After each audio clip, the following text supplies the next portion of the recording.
First sentence हमारे पास क्या लिखा हुआ है, Nadhika was musing dash memories of the past, ठीक है। अब यहां पर एक वर्ब यूज कर रखी है म्यूजिंग, ठीक है ना। सबको पता चल रहा है वर्ब की यहां पर कौन सी फॉर्म है हमारे पास, फोर्थ फॉर्म है, ठीक है। ध्यान से सुनना, अगर मैं वैसे म्यूजिंग का सेंस पूछूं कि क्या होता है, तो इसका मतलब होता है सोचना। क्या मीनिंग होता है भाई, सोचना या फिर चिंतन करना, ऐसे लिखते हैं ना, चिंतन, चिंतन करना, ठीक है। किसी भी बात को क्या करना, सोचना या फिर किसी भी चीज को चिंतन करना। अब देखो भाई ध्यान से, अब ना जब कभी भी चिंतन करने के लिए या फिर सोचने के लिए आप जनरली कोई पूछे इसकी इंग्लिश क्या होती है, तो शायद आपने एक वर्ड सुना होगा, ड्वेल, सुना है, ड्वेल ऑन।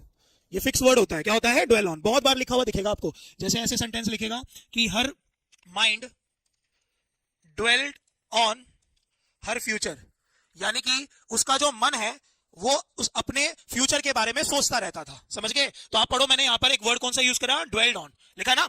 और ना आप नोटिस करना, आपको किसी भी किताब के अंदर का ड्वेल्ड ऑन दिख गया ना, तो वो ड्वेल्ड ऑन का एक सिनोनियम बताएगा आपको एग्जैक्ट, और वो बोलेगा म्यूज ओवर।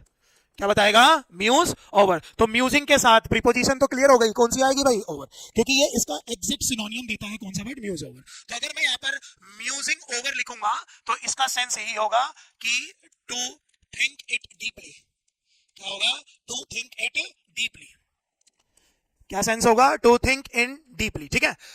अगर कोई और थोड़ा इसमें और एक्स्ट्रा बात पूछना चाहता हो कि भाई जैसे ड्वेल का भी मतलब वही हो रहा है सर, और म्यूज ओवर का भी मतलब वही हो रहा है, तो दो वर्ड का तो मीनिंग सेम होता नहीं है, तो क्या इनमें कुछ वैसा डिफरेंस होता है, बिल्कुल होता है। ड्वेल ऑन में ना आप नॉर्मल कोई भी बात को सोचते हो, ठीक है, अपने बारे में सोचते हो, अपने फ्यूचर के बारे में सोचते हो, लेकिन जो म्यूज ओवर होता है ना, ये आप किसी चीज को इग्नोर करके सोचते हो। होता है ना कि भाई मेरे को इस चीज को हटा के कोई बात को सोचना है, तो इन दोनों में बस इतना ही डिफरेंस होता है। ये नॉर्मल सोचने के लिए यूज होता है, लेकिन जब ये वर्ड यूज होता है तो आप किसी चीज को क्या करते हो, इग्नोर करते हो और फिर उस बात को सोचते हो, ठीक है। बाकी ये दोनों वर्ड एक दूसरे के एग्जैक्ट क्या है, सिनोनियम से, समझ गए। तो अब मैंने तुम्हें म्यूज ओवर पढ़ा दिया, लेकिन क्या पता अगर को ड्वेल्ड ऑन या ड्वेल्ड अपॉन आ जाए एग्जाम में, तो वहां उस केस में कौन सी प्रीपोजिशन यूज करोगे, ऑन।